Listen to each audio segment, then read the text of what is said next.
अगर आपने हमारे चैनल को सब्सक्राइब नहीं किया है तो चैनल को सब्सक्राइब कर लें और बेल आइकन दबा लें।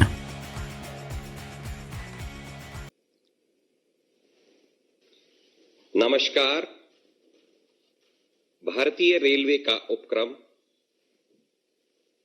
डेडिकेटेड फ्रेट कॉरिडोर द्वारा आयोजित आज के इस विशेष समारोह में हमारे बीच माननीय प्रधानमंत्री श्री नरेंद्र मोदी जी उपस्थित हैं। हम सभी आपको सादर नमन करते हैं। आज माननीय प्रधानमंत्री जी के कर कमलों द्वारा वेस्टर्न डेडिकेटेड फ्रेट कॉरिडोर के 306 किलोमीटर लंबे रेवाड़ी से मदार खंड का लोकार्पण एवं शुभारंभ होने जा रहा है। मैं अब माननीय रेल मंत्री श्री पीयूष गोयल जी से स्वागत संबोधन हेतु विनम्र अनुरोध करता हूं। माननीय रेल मंत्री श्री पीयूष गोयल जी। नमस्कार।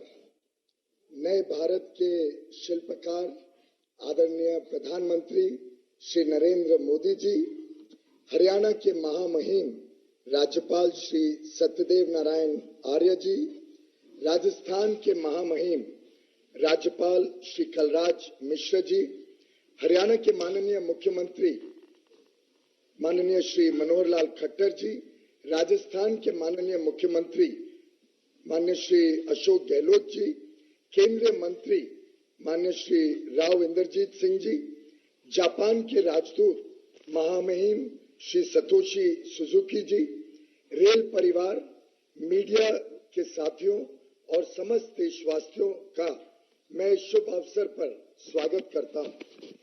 माननीय प्रधानमंत्री जी के नेतृत्व में भारतीय रेल में जिस विकास यात्रा की शुरुआत हुई उस पर निरंतर आगे बढ़ते हुए आज हम सब एक महत्वपूर्ण मील के पत्थर पर पहुंचे हैं। माननीय प्रधानमंत्री जी, आपके कर कमलों द्वारा आज वेस्टर्न डेडिकेटेड फ्रेट कॉरिडोर के इस 306 किलोमीटर लंबे न्यू रेवाड़ी न्यू मदार सेक्शन को राष्ट्र को समर्पित किया जाएगा। साथ ही अटेली और किशनगढ़ से 1.5 किलोमीटर लंबी मालगाड़ियों की भी शुरुआत होगी।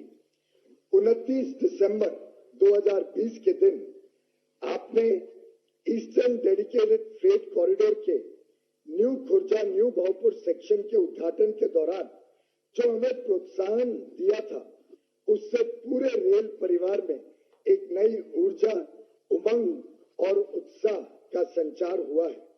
समस्त रेल परिवार की ओर से मैं आपको कोटि कोटि धन्यवाद देता हूं। आदरणीय प्रधानमंत्री जी, आपको यह जानकर खुशी होगी कि उद्घाटन के उपरांत उस नए सेक्शन में निरंतर मालगाड़ियां चलती हैं और नई कीर्तिमान स्थापित कर रही है। कई मालगाड़ियों की औसत रफ्तार तो 90 किलोमीटर से अधिक मापी गई है।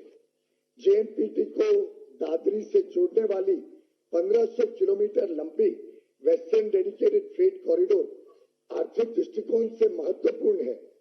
5 राज्यों को उत्तर प्रदेश, हरियाणा, राजस्थान, गुजरात और महाराष्ट्र को जोड़ेगी।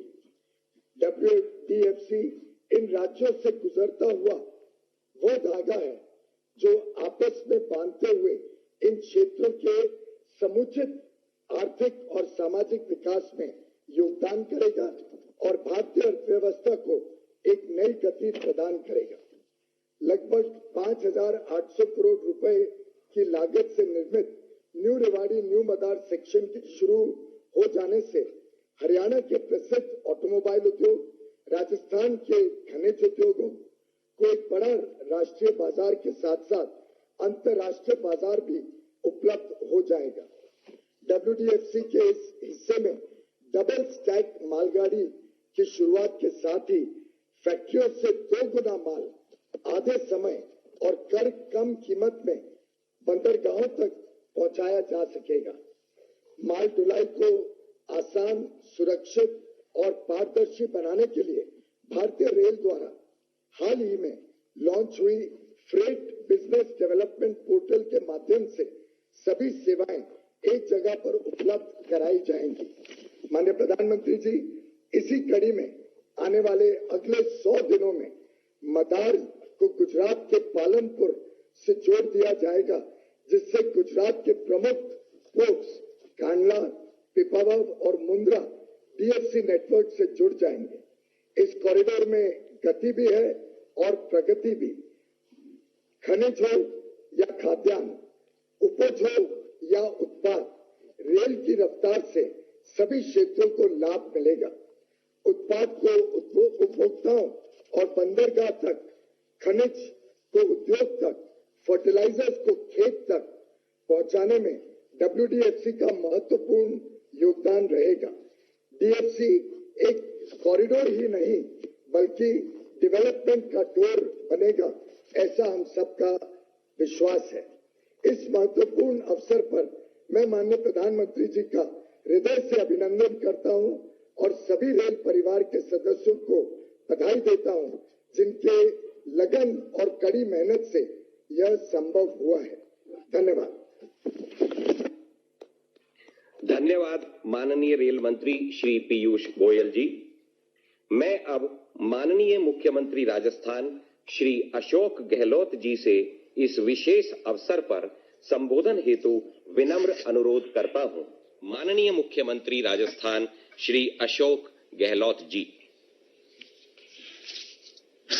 माननीय प्रधानमंत्री आदरणीय नरेंद्र मोदी जी, माननीय राज्यपाल महोदय राजस्थान कलराज मिश्र जी, माननीय राज्यपाल हरियाणा आदरणीय सत्यदेव नारायण जी आर्य जी, केंद्रीय रेल मंत्री पीयूष गोयल जी, और जापान के भारतीय राजदूत श्री सातोशी सुजुकी और तमाम उपस्थित मंत्रीगण, सांसदगण, रेलवे के अधिकारीगण।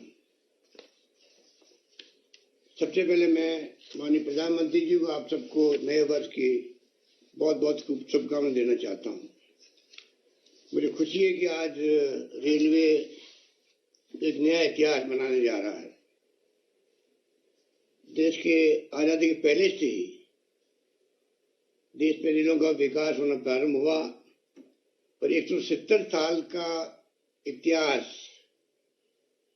लंबा इतिहास है।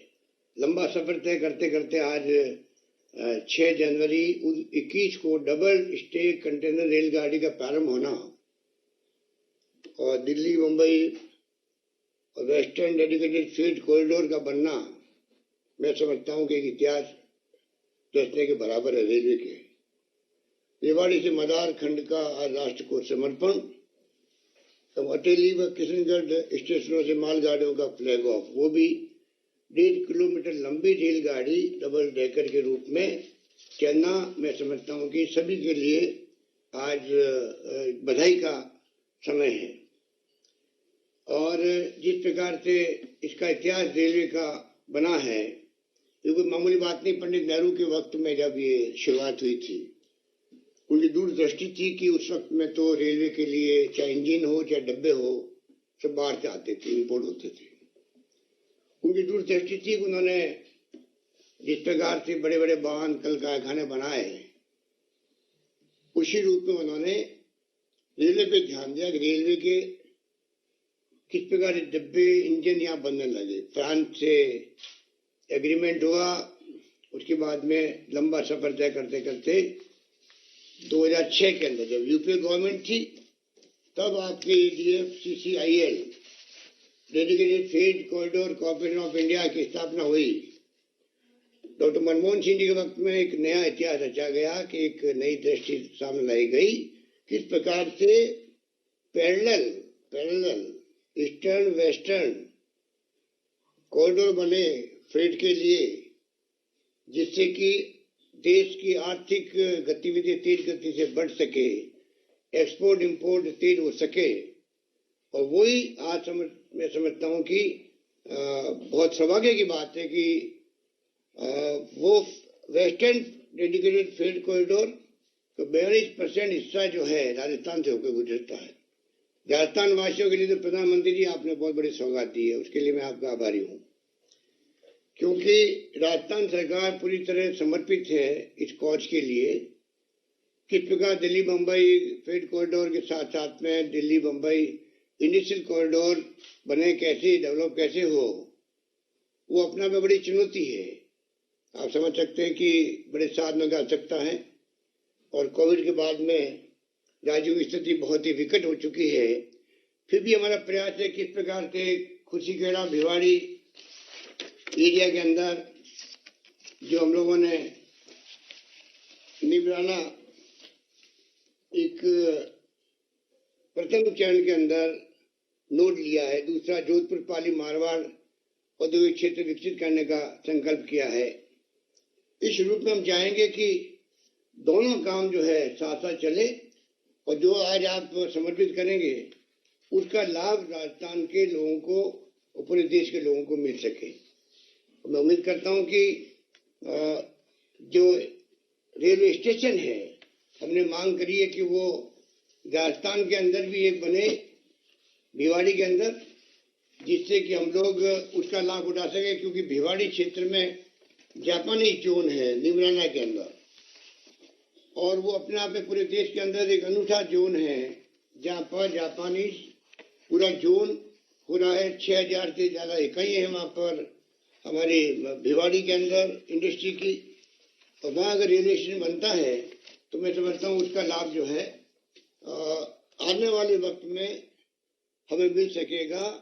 चलारपुर औद्योगिक क्षेत्र है भिवाड़ी के अंदर, वहां मांग करते हैं डीएफसी का स्टेशन बने।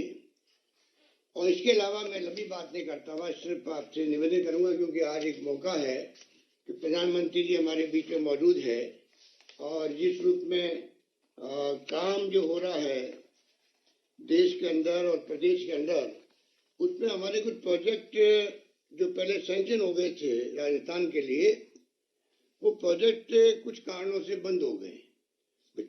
मैं चाहूंगा कि आप प्रधानमंत्री जी आप स्वयं इतना इंटरेस्ट लेते हो रेलवे के अंदर और मंत्री पीयूष गोयल जी बैठे हुए हैं, रेलवे के अधिकारी बैठे हुए हैं, तो मैं चाहूंगा जो प्रोजेक्ट पहले सैंक्शन है, प्रारंभ हो चुके थे, किन्हीं कारणों से बंद हो गए हैं, उनको मैं आपको जिक्र करना चाहूंगा। कृपा करके उनका आप प्रायोरिटी दें और पुनः प्रारंभ करवाएं, जिससे कि राजस्थान के अंदर जो माहौल बना था उस जमाने के अंदर वो माहौल पुनः बन सके। नंबर 1, 2013 में सरमथुरा गंगापुर वाला करौली रेलवे स्टेशन का शिलान्यास हो चुका था, वो बंद हो गया काम। पुष्कर से मेरता रोड नई रेल का काम, वो परियोजना भी ठप हो गई। एक चौथ का बड़वारा से Ajmer via Tonk railway station, इसका काम भी रोक दिया गया। एक मैं आपको कहना चाहूंगा, आग्रह करूंगा कि जो आदिवासी क्षेत्र है गुजरात से लगता हुआ डूंगरपुर, तो बांसवाड़ा डूंगरपुर रतलाम, ये 50% भागीदारी थी स्टेट गवर्नमेंट की उस जमाने के अंदर। 250 करोड़ के लगभग स्टेट गवर्नमेंट दे चुकी थी, काम भी शुरू हो गया। उसके बाद में पता नहीं किन कारणों से काम बंद हो गया, तो लोगों में बहुत बड़ा वहां पर रिएक्शन भी है और ये आदिवासी क्षेत्र है। मैं चाहूंगा इस काम को आप प्रायोरिटी पे वापस शुरू करवाएं। और वो स्थिति राजस्थान की भी नहीं रही है कि जो पहले हमने 50% का वादा किया था, अब तो वादा निभा नहीं पाएंगे, रेलवे को पूरा खर्चा करना पड़ेगा। एक भीलवाड़ा के रुपायली में मेमो कोच फैक्ट्री, जब mister doctor CP Joshi ji थे मंत्री, तब इसको सैंक्शन किया गया था और उसका शिलान्यास भी हो गया, वो भी रोक दिया गया। और एक और मैं आपसे निवेदन करना चाहूंगा कि जैसलमेर बाड़मेर जो पाकिस्तान का बॉर्डर लगता हुआ है, वहां पर गैस भी निकल गई है, तेल भी निकल गया है। तेल तो देश के प्रोडक्शन का 20% तेल निकल रहा है बाड़मेर के अंदर, बहुत बड़ा अचीवमेंट हुआ है। आप भी पता नहीं थी, और रिफाइनरी का वापर काम शुरू हो चुका है। तो उस एरिया के अंदर अगर जैसलमेर बाड़मेर को मुद्रा से कांडला बंदरगाह से जोड़ने के लिए नई रेल लाइन की कोई 40 साल पहले से मांग है। ये बॉर्डर एरिया पाकिस्तान से लगता हुआ और ये सीमावर्ती क्षेत्र है। अगर ये सब कुछ निकलने के बाद में तेल भी, गैस भी और रिफाइनरी बन रही है, ये रेल लाइन नहीं बनती है, तो आने वाले वक्त में जैसे हमने भारतमाला के काम शुरू करवाए हैं देश के अंदर, वो भी अपना आप एक मैं समझता हूँ कि एक नई सोच है उसी रूप में आप अगर जैसलमेर बाड़मेर को मुद्रा और कांडला बंदरगाह से जोड़ने के लिए नई रेल लाइन बिछाने का काम शुरू करवाते हैं तो मैं समझता हूँ आने वाले वक्त के अंदर सभी दृष्टिकोण से ये बहुत उचित होगा। बाकी Loharu Sikar rings rail line पर अमन परिवर्तन हो चुका है, पर रेलगाड़ी चल नहीं रही है। इस प्रकार से जो प्रोजेक्ट हमारे पहले चल रहे थे, मैं इस मुबारक मौके पर आपसे प्रार्थना करूंगा कि आप कृपा करके इन प्रोजेक्ट को वापस शुरू करवाएं और इसी बजट के अंदर अगर आप ले सके तो बड़ी कृपा होगी।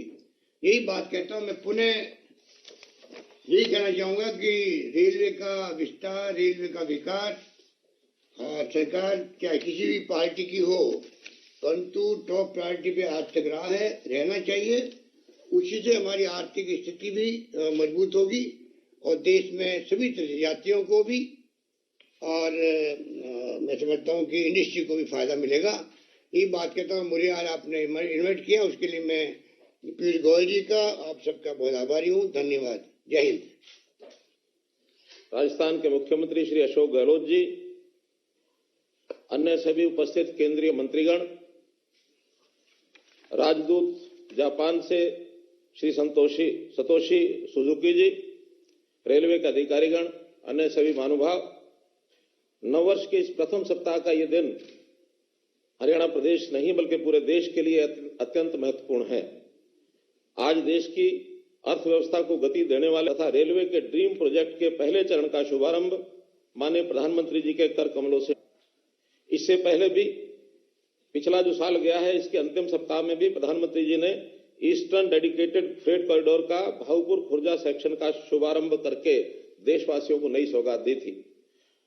अभी भले ही 2020-2021 कोविड वर्ष होने के बाद भी प्रधानमंत्री जी आपने देश की प्रगति का पहिया रुकने नहीं दिया, लगातार इसकी रफ्तार को बनाए रखा है। उसी कड़ी में आज वेस्टर्न डेडिकेटेड फ्रेट कॉरिडोर का जो 306 किलोमीटर लंबा रेवाड़ी मदार सेक्शन, इसका शुभारंभ करने के लिए मैं हरियाणा वासियों की ओर से आपको बहुत धन्यवाद करता हूं। ये कॉरिडोर कुल 1504 किलोमीटर में 177 किलोमीटर हरियाणा से होकर गुजरता है। इसके अलावा उत्तर प्रदेश, गुजरात, राजस्थान और महाराष्ट्र राज्यों से होते हुए मुंबई तक बनकर जब ये तैयार हो जाएगा तो हरियाणा के औद्योगिक व कृषि उत्पादों की पहुंच सीधे बंदरगाह तक हो जाएगी। इस प्रकार ये कॉरिडोर हरियाणा से निर्यात की नई संभावनाएं बनाएगा और प्रदेश के आर्थिक विकास में मील का पत्थर साबित होगा।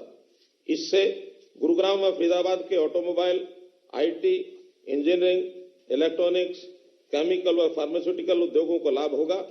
इसी प्रकार झज्जर के हमारे फुटवियर और सीमेंट उद्योग, सोनीपत के ऑटोमोबाइल पार्ट्स, एग्रो व फूड प्रोसेसिंग उद्योग, पानीपत के टेक्सटाइल, यमुनानगर का प्लाईवुड, अंबाला का वैज्ञानिक उपकरण, सिरसा के एग्रो एवं फूड, हिसार के लोहा और स्टील उद्योग, करनाल के धान उत्पादकों और फुटवियर व कृषि उपकरण उद्योगों के लिए निर्यात के नए क्षेत्र खुली।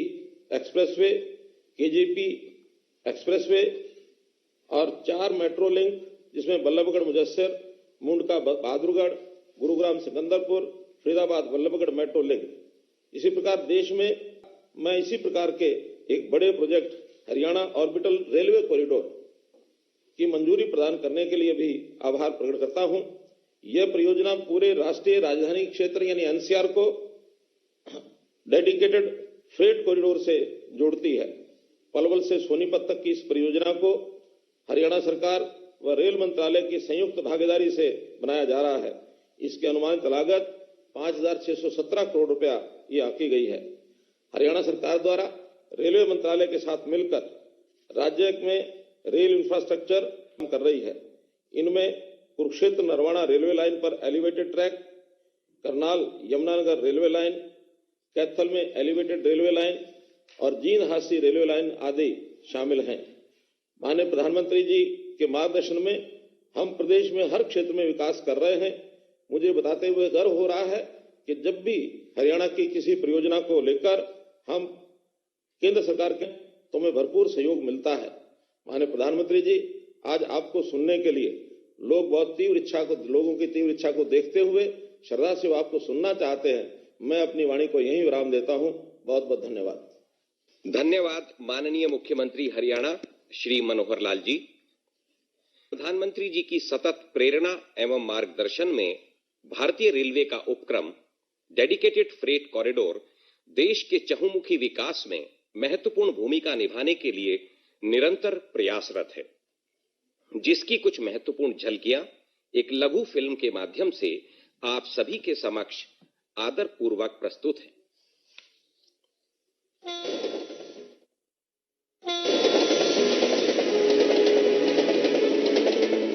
अपने विशाल नेटवर्क के साथ भारतीय रेल लगातार दिन रात देती है अपनी सेवाएं, पर कई विकसित देशों की तुलना में रेल द्वारा माल ढुलाई का प्रतिशत यहां अब तक रहता आया है बहुत कम, जिसके कारण बढ़ती है लॉजिस्टिक्स की लागत और प्रभावित होती है बाहर के मार्केट से हमारे उत्पादों की प्रतिस्पर्धा। इस स्थिति को बदलने और रेलवे को आधुनिक रूप देने के लिए प्रधानमंत्री नरेंद्र मोदी जी के विजनरी लीडरशिप में लगातार कदम उठाए गए हैं। इसी दिशा में रेलवे से माल ढुलाई के एक नए दौर की शुरुआत का साक्षी बना देश, जब पूर्वी डेडिकेटेड फ्रेट कॉरिडोर के 351 किलोमीटर रेलवे लाइन का माननीय प्रधानमंत्री जी ने पिछले दिनों किया शुभारंभ, जिससे मालगाड़ियों की रफ्तार हो गई है 3 गुनी। आज फिर एक ऐतिहासिक दिन है। अब अजमेर के गुलाब की खुशबू से पूरा महाराष्ट्र महकेगा। किशनगढ़ के ग्रेनाइट की खूबसूरती रेलवे द्वारा देश के कोने कोने तक जाएगी। एनसीआर की ऑटोमोबाइल इंडस्ट्री गुजरात और महाराष्ट्र के बंदरगाहों से मिलने को तैयार है। साथ ही राजस्थान के सरसों और बाजरे को मिलेगा अब पूरे भारत का बाजार, और ये सब संभव करेगा वेस्टर्न डेडिकेटेड फ्रेट कॉरिडोर। साथियों, ये फ्रेट कॉरिडोर आत्मनिर्भर भारत के बहुत बड़े माध्यम बनेंगे। उद्योग हो, व्यापार कारोबार हो, किसान हो या फिर कंज्यूमर, हर किसी को इनका लाभ मिलने वाला है।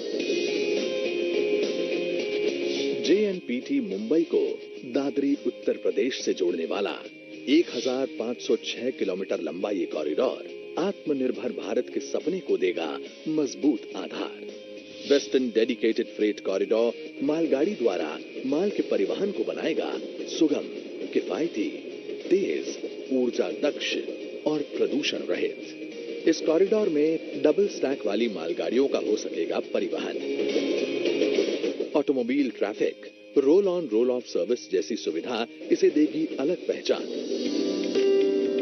वेस्टर्न डेडिकेटेड फ्रेट कॉरिडोर का 5,800 करोड़ रुपए की लागत से बना 306 किलोमीटर लंबा नवनिर्मित सेक्शन मदार से रेवाड़ी है पूरी तरह तैयार, और साथ ही तैयार किए जा रहे हैं industrial corridor, multi modal logistic park, container depot. औद्योगिक विकास के नए पन्ने को लिखने के लिए अब बढ़ेगी इंडस्ट्रियल क्षेत्रों तक रेल की पहुंच। साथ ही महाराष्ट्र और गुजरात के किसानों और उद्योगों को मिलेगा उत्तर भारत का बड़ा बाजार। देश के उत्तरी और पश्चिमी हिस्सों के उपज, उत्पाद और उद्यम पाएंगे पैन इंडिया पहचान, और एक भारत श्रेष्ठ भारत का संकल्प होगा और भी समृद्ध। प्रधानमंत्री नरेंद्र मोदी के द्वारा वेस्टर्न डेडिकेटेड फ्रेट कॉरिडोर के रेवाड़ी से मदार खंड का राष्ट्र को समर्पण, साथ ही न्यू अटेली और न्यू किशनगढ़ से डबल स्टैक मालगाड़ियों को हरी झंडी दिखाकर रवानगी।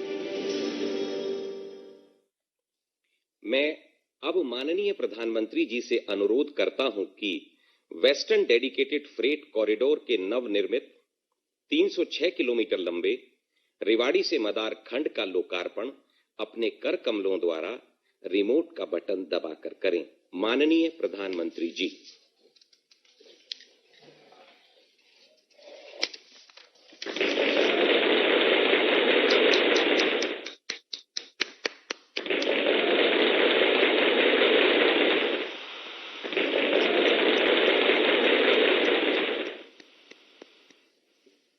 धन्यवाद माननीय प्रधानमंत्री जी।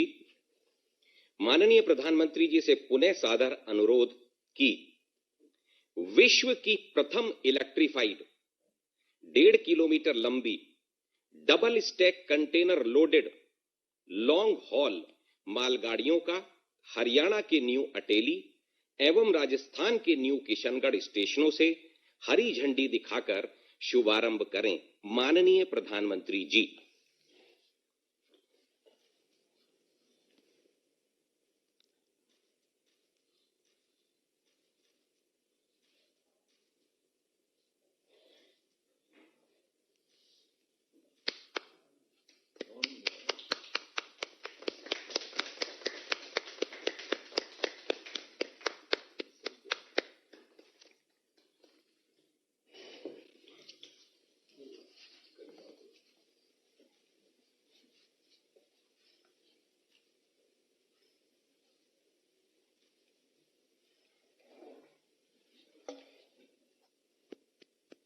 धन्यवाद माननीय प्रधानमंत्री जी।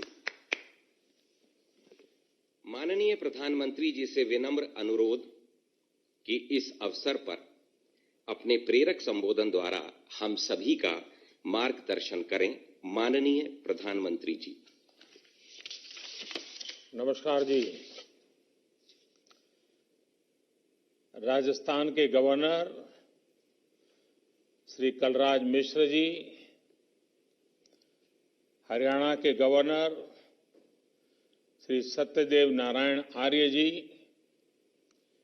राजस्थान के मुख्यमंत्री श्री अशोक गहलोत जी, हरियाणा के मुख्यमंत्री श्री मनोहर लाल जी, उप मुख्यमंत्री श्री दुष्यंत चौटाला जी, मंत्रिमंडल में मेरे सहयोगी श्री पीयूष गोयल जी, राजस्थान के ही श्री गजेंद्र सिंह शेखावत जी, अर्जुन राम मेघवाल जी, कैलाश चौधरी जी, हरियाणा के ही राव इंद्रजीत सिंह जी, रतनलाल कटारिया जी, कृष्णपाल जी, संसद के मेरे अन्य सभी सहयोगीगण, विधायकगण,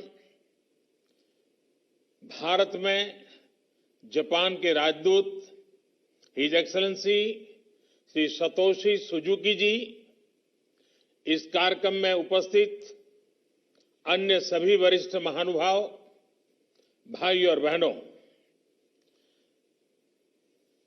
आप सबको भी मेरी तरफ से 2021 के इस नववर्ष की शुभकामनाएं। देश के इंफ्रास्ट्रक्चर को आधुनिक बनाने के लिए चल रहे महायज्ञ ने आज एक नई गति हासिल की है। सिर्फ बीते 10-12 दिन की ही बात करें तो आधुनिक डिजिटल इंफ्रास्ट्रक्चर की मदद से किसानों के खाते में सीधे 18,000 करोड़ रुपए से ज्यादा ट्रांसफर किए गए। दिल्ली मेट्रो की एयरपोर्ट एक्सप्रेस लाइन पर नेशनल कॉमन मोबिलिटी कार्ड की शुरुआत हुई। उसी प्रकार से ड्राइवरलेस मेट्रो, उसका भी आरंभ हुआ।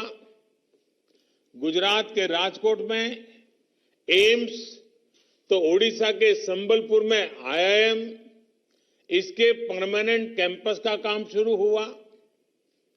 दुनिया की बेहतरीन टेक्नोलॉजी के साथ देश के 6 शहरों में 6,000 घर बनाने का काम शुरू हुआ। नेशनल एटॉमिक टाइम स्केल और भारतीय निर्देशक द्रव्य प्रणाली राष्ट्र को समर्पित की गई। देश की पहली नेशनल एनवायरमेंटल स्टैंडर्ड लेबोरेटरी का शिलान्यास हुआ। 450 किलोमीटर लंबी कोची मंगलुरु गैस पाइपलाइन का लोकार्पण हुआ। महाराष्ट्र के सांगोला से पश्चिम बंगाल के शालीमार के लिए 100वीं किसान रेल चली और इसी दौरान ईस्टर्न डेडिकेटेड फ्रेट कॉरिडोर के new Bhavpur new Khurja freight corridor road पर पहली मालगाड़ी चल पड़ी और अब आज वेस्टर्न डेडिकेटेड फ्रेट कॉरिडोर का 306 किलोमीटर लंबा ये कॉरिडोर देश को समर्पित हुआ है। सोचिए, सिर्फ 10-12 दिन में इतना सब कुछ। और ये तो मैं उन बातों के कह रहा हूं जिसमें जुड़ने का मुझे सौभाग्य मिला, लेकिन इसके सिवाय भी भारत सरकार के अन्य मंत्रियों के द्वारा अनेक वित्त महत्वपूर्ण सैकड़ों प्रकल्प इस 2021 के प्रारंभ से ही लोकार्पण का सिलसिला चल रहा है।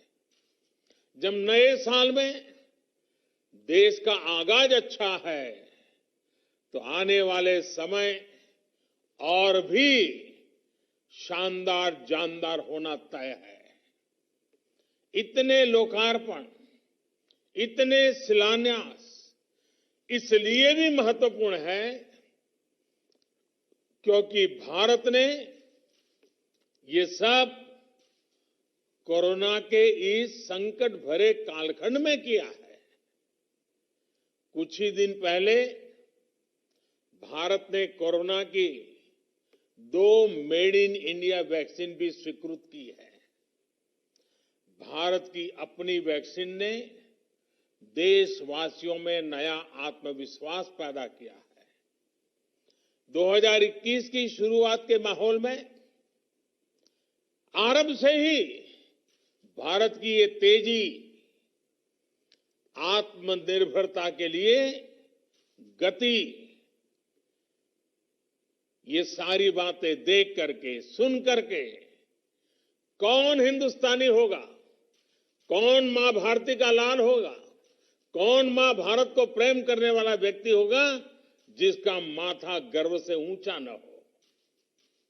आज हर भारतीय का आह्वान है, न हम रुकेंगे न हम थकेंगे, हम सब मिलकर, सब भारतीय मिलकर और तेजी से आगे बढ़ेंगे। साथियों, डेडिकेटेड फ्रेट कॉरिडोर के इस प्रोजेक्ट को 21वीं सदी में भारत के लिए गेम चेंजर के रूप में देखा जा रहा है। पिछले 5-6 वर्षों के कड़े परिश्रम के बाद आज इसका एक बड़ा हिस्सा हकीकत बन चुका है। कुछ दिन पहले जो new Bhavpur new Khurja section शुरू हुआ है, वहां मालगाड़ियों की स्पीड 90 किलोमीटर प्रति घंटा से ऊपर तक दर्ज की गई है। जिस रास्ते में मालगाड़ियों की औसत स्पीड सिर्फ 25 किलोमीटर की रही हो, वहां अब पहले से करीब करीब 3 गुना ज्यादा तेज मालगाड़ी चलने लगी है। भारत को पहले के मुकाबले विकास की यही स्पीड चाहिए और देश की ऐसी ही प्रगति चाहिए। साथियों, आज हरियाणा के न्यू अटेली से राजस्थान के न्यू किशनगढ़ के लिए पहली डबल स्टेक कंटेनर मालगाड़ी रवाना की गई है। यानी डिब्बे के ऊपर डिब्बे, वो भी 1.5 किलोमीटर लंबी मालगाड़ी में। ये अपने आप में बहुत बड़ी उपलब्धि है।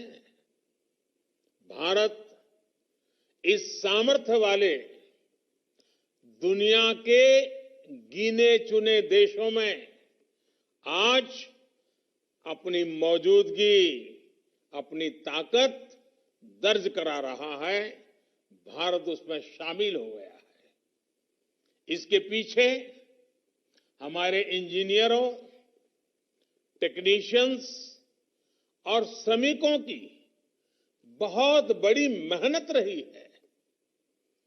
देश को गर्व करने वाली उपलब्धि इस देश को देने के लिए मैं इससे जुड़े हुए सभी लोगों को, विशेष करके रेलवे के हमारे साथियों को बहुत बहुत बधाई देता हूं। साथियों, आज का दिन एनसीआर, हरियाणा और राजस्थान के किसानों हो, उद्यमी हो, व्यापारी हो, हर किसी के लिए नई उम्मीदें, नए अवसर लेकर आया है। डेडिकेटेड फ्रेट कॉरिडोर, चाहे ईस्टर्न हो या वेस्टर्न, ये सिर्फ आधुनिक माल गाड़ियों के लिए आधुनिक रूट सिर्फ नहीं है, ये डेडिकेटेड फ्रेट कॉरिडोर देश के तेज विकास के कॉरिडोर भी है। ये कॉरिडोर देश के अलग अलग शहरों में नए ग्रोथ सेंटर और ग्रोथ पॉइंट के विकास का आधार भी बनेंगे। भाई और बहनों, देश के अलग अलग हिस्सों के सामर्थ्य को ये कैसे बढ़ा रहे हैं, ये पूर्वी फ्रंट कॉरिडोर ने दिखाना शुरू भी कर दिया है।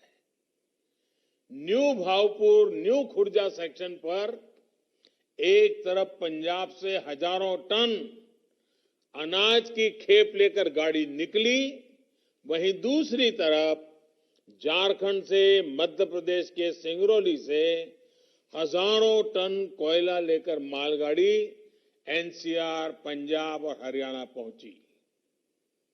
यही काम पश्चिमी फ्रेट कॉरिडोर भी यूपी, हरियाणा से लेकर राजस्थान, गुजरात और महाराष्ट्र में यही काम करने वाला है। हरियाणा और राजस्थान में खेती और इससे जुड़े व्यापार को तो आसान बनाएगा ही, साथ ही महेंद्रगढ़, जयपुर, अजमेर, सीकर ऐसे अनेक जिलों में उद्योगों को नई ऊर्जा भी देगा। इन राज्यों की मैन्युफैक्चरिंग यूनिट्स और उद्यमियों के लिए काफी कम लागत पर राष्ट्रीय और अंतर्राष्ट्रीय बाजारों तक तेजी से पहुंचने का मार्ग खुल गया है। गुजरात और महाराष्ट्र के बंदरगाहों तक तेज और सस्ती कनेक्टिविटी मिलने से इस क्षेत्र में निवेश की नई संभावनाओं को बल मिलेगा। साथियों, हम सब भली भांति जानते हैं कि आधुनिक इंफ्रास्ट्रक्चर का निर्माण जितना जीवन के लिए जरूरी है, उतना ही कारोबार के लिए भी आवश्यक है और हर नई व्यवस्था को आगे बढ़ाने के लिए भी इसी से जन्म मिलता है, इसी से सामर्थ्य मिलता है। इनसे जुड़ा कार्य अर्थव्यवस्था के अनेक इंजनों को गति देता है। इससे सिर्फ मौके पर ही रोजगार नहीं बनता, बल्कि उसके साथ साथ अनेक और उद्योग जैसे सीमेंट हो, स्टील हो, ट्रांसपोर्ट हो, ऐसे अनेक सेक्टर्स में भी नए रोजगार का निर्माण होता है। जैसे इस डेडिकेटेड फ्रेट कॉरिडोर से ही 9 राज्यों में 133 रेलवे स्टेशन कवर होते हैं। इन स्टेशनों पर इनके साथ नए मल्टी मॉडल लॉजिस्टिक पार्क बनेंगे, फ्रेट टर्मिनल होंगे, कंटेनर डिपो होंगे, कंटेनर टर्मिनल होंगे, पार्सल हब, न जाने कितनी ऐसी व्यवस्थाएं, अनेक नई व्यवस्थाएं, आधुनिक व्यवस्थाएं और विशाल व्यवस्थाएं विकसित होने वाली है।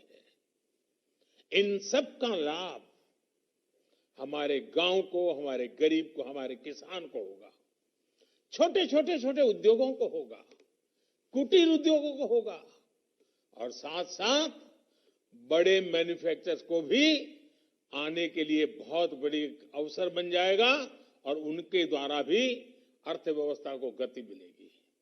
साथियों, आज ये रेलवे का कार्यक्रम है और जब रेलवे की बात आए और पटरियों की चर्चा न हो, ये संभव नहीं है।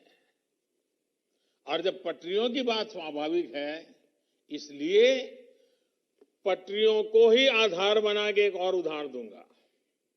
आज भारत में इंफ्रास्ट्रक्चर का काम 2 पटरियों पर एक साथ चल रहा है। एक पटरी इंडिविजुअल व्यक्ति के विकास को आगे बढ़ा रही है और दूसरी पटरी देश के ग्रोथ इंजन को नई ऊर्जा मिल रही है।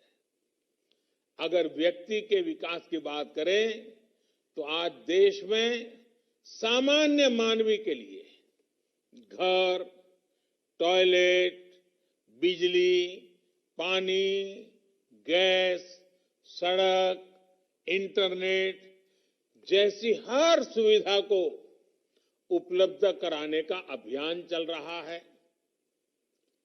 पीएम आवास योजना, स्वच्छ भारत अभियान, सौभाग्य योजना, उज्ज्वला योजना, प्रधानमंत्री ग्रामीण सड़क योजना, ऐसी अनेक योजनाओं से करोड़ों भारतीयों का जीवन सरल हो, सहज हो, आत्मविश्वास से भरा हुआ हो और सम्मान के साथ जीने का उसको अवसर मिले। इसलिए ये कल्याण के काम भी तेजी से चल रहे हैं।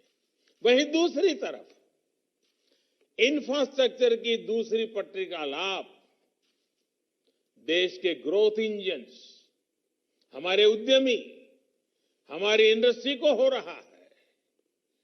और आज समय की मांग है कि भारत को अपने इंफ्रास्ट्रक्चर को ग्लोबल स्टैंडर्ड्स को मैचिंग करे, इस दिशा में ले ही जाना होगा। हमें विश्व की उत्तम से उत्तम चीजों की ओर बराबरी करने के लिए आगे बढ़ना ही होगा।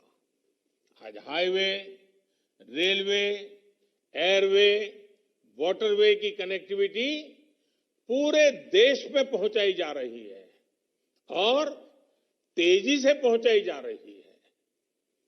अपने पोर्ट्स को, ट्रांसपोर्ट के अलग अलग माध्यमों को कनेक्ट किया जा रहा है। मल्टी मॉडल कनेक्टिविटी पर फोकस किया जा रहा है। आज देश भर में फ्रेट कॉरिडोर्स की तरह ही economic corridors, defence corridors, tech clusters, industry के लिए ऐसी विशेष व्यवस्थाएं तैयार की जा रही हैं। और साथियों, जब दुनिया देखती है कि चाहे इंडिविजुअल हो, चाहे इंडस्ट्री हो, हर किसी से के लिए बेहतरीन इंफ्रास्ट्रक्चर भारत में बन रहा है, तो उसका एक और सकारात्मक प्रभाव पड़ना निश्चित है। इस प्रभाव का ही नतीजा है भारत में आ रही record foreign direct investment FDI.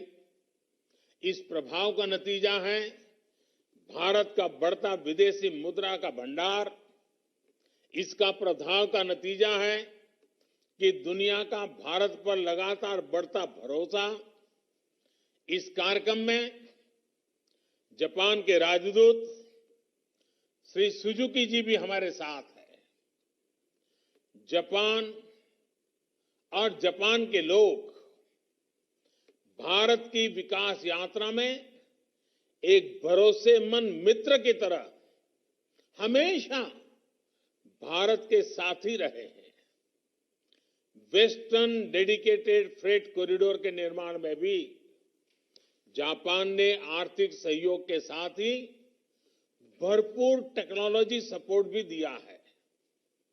मैं जापान और जापान के लोगों का अभिनंदन करता हूं, विशेष धन्यवाद देता हूं। साथियों, इंडिविजुअल, इंडस्ट्री, इन्वेस्टमेंट, इन सब का तालमेल भारतीय रेलवे को भी निरंतर आधुनिक बना रहा है। कौन भूल सकता है हमारे यहां रेल यात्रियों के क्या अनुभव होते थे। हम भी उन मुश्किलों के साक्षी रहे हैं। शायद ही हम में से कोई ऐसा हो कि जिसको इन मुश्किलों से न गुजरना पड़ा हो। बुकिंग से लेकर यात्रा समाप्ति तक शिकायतों का ही अंबार रहता था। साफ सफाई हो, समय पर ट्रेन चले, सर्विस हो, सुविधा हो या सुरक्षा, मानव रहित फाटकों को खत्म किया जाने वाली बात हो, हर स्तर पर रेलवे में बदलाव लाने की मांग होती रही है। बदलाव के इन कामों को बीते वर्षों में नई गति दी गई है। स्टेशन से लेकर के डिब्बों के भीतर तक साफ सफाई हो या बायोडिग्रेडेबल टॉयलेट्स हो, खाने पीने से जुड़ी व्यवस्थाओं में सुधार हो या टिकट बुकिंग के लिए आधुनिक व्यवस्था हो, तेजस एक्सप्रेस हो, वंदे भारत एक्सप्रेस हो या विस्टाडोम कोचेज का निर्माण, भारतीय रेलवे आधुनिक हो रही है, तेज गति से हो रही है और भारत को तेज गति से आगे ले जाने के लिए हो रही है। साथियों, बीते 6 साल में नई रेल लाइन, रेलवे लाइनों के चौड़ीकरण और बिजलीकरण पर जितना निवेश किया गया है उतना पहले कभी नहीं किया गया। रेल नेटवर्क पर फोकस करने से भारतीय रेल की स्पीड भी बढ़ी है और उसका दायरा भी बढ़ा है। वो दिन दूर नहीं जब नॉर्थ ईस्ट के हर राज्य की राजधानी रेलवे से जुड़ जाएगी। आज भारत में सेमी हाई स्पीड ट्रेन चल रही है। हाई स्पीड ट्रेन के लिए ट्रैक बिछाने से लेकर बेहतरीन टेक्नोलॉजी तक के लिए भारत में ही काम हो रहा है। भारतीय रेलवे आज मेक इन इंडिया से लेकर बेहतरीन इंजीनियरिंग की भी मिसाल बन रही है। मुझे विश्वास है कि रेलवे की ये गति भारत की प्रगति को नई ऊंचाई देती रहेगी। भारतीय रेलवे इसी तरह देश की सेवा करती रहे, इसके लिए मैं सभी रेलवे के साथियों को ढेरों शुभकामनाएं देता हूं। कोरोना काल में रेलवे के साथियों ने जिस तरह काम किया, श्रमिकों को अपने घर पहुंचाया, मुझे पक्का भरोसा है कि मेरे देश के करोड़ों करोड़ों ऐसे साथियों के हमारे रेल कर्मियों पर खूब सारा आशीर्वाद बरसाया है। देश के लोगों का रेलवे के हर कर्मचारी पर स्नेह और ढेरों आशीर्वाद दिन प्रतिदिन बढ़ते रहे, यही मेरी कामना है। मैं एक बार फिर देश के लोगों को वेस्टर्न डेडिकेटेड फ्रेट कॉरिडोर के लिए बहुत बहुत बधाई देता हूं। बहुत बहुत धन्यवाद। माननीय प्रधानमंत्री जी, आपके ओजस्वी, उत्साहवर्धक, प्रेरणादायक संबोधन एवं मार्गदर्शन के लिए हृदय की गहराइयों से सादर आभार। भारतीय रेलवे एवं डेडिकेटेड फ्रेट कॉरिडोर का यह परिवार आपके मार्गदर्शन में दिन प्रतिदिन नित नए कीर्तिमान स्थापित करेगा।